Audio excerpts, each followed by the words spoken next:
We'll guide you through how to add text bevel in Geometry Node Blender. If you find this helpful, don't forget to like and subscribe.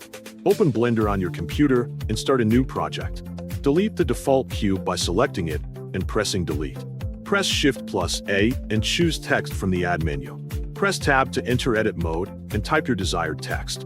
Press Tab again to return to Object mode. Go to Object Data Properties and increase resolution if you want smoother curves. Right-click the text object and choose Convert to Mesh. With the mesh selected, open the Modifier Properties panel. Click Add Modifier and select Geometry Nodes. Press New to create a fresh node setup. Open the Geometry Nodes editor and locate Group Input and Group Output. Press Shift+A and add a mesh to Curve node. Press Shift+A again and add a curve to Mesh node. Add a curve circle node to act as the bevel profile. Connect Group Input to Mesh to Curve using the Geometry Output. Connect Mesh to Curve to Mesh using the Curve Output. Connect Curve Circle to Mesh using the Profile Input. Connect Curve to Mesh to Group Output using the Mesh Output. Adjust the radius value in Curve Circle to control bevel thickness. Check the result in the viewport and make sure the text object remains selected during the process.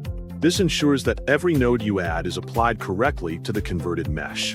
When you type your text, take a moment to confirm spelling and layout before moving forward. Increasing the resolution helps remove jagged edges and produces cleaner curves after conversion. Converting the text to a mesh is important because Geometry Nodes works directly with mesh data instead of text objects. Inside the node editor, keep the layout organized so connections are easy to follow. The Mesh to Curve node transforms the geometry into curves, which allows the bevel profile to be applied smoothly. The Curve Circle node acts as the shape that defines the thickness of the bevel. Adjusting its radius changes how wide or thin the bevel appears on the text edges. After connecting everything, observe how the text gains depth and a rounded profile. Finally, review the result from different angles in the viewport to ensure the bevel looks consistent and visually appealing for your design needs overall.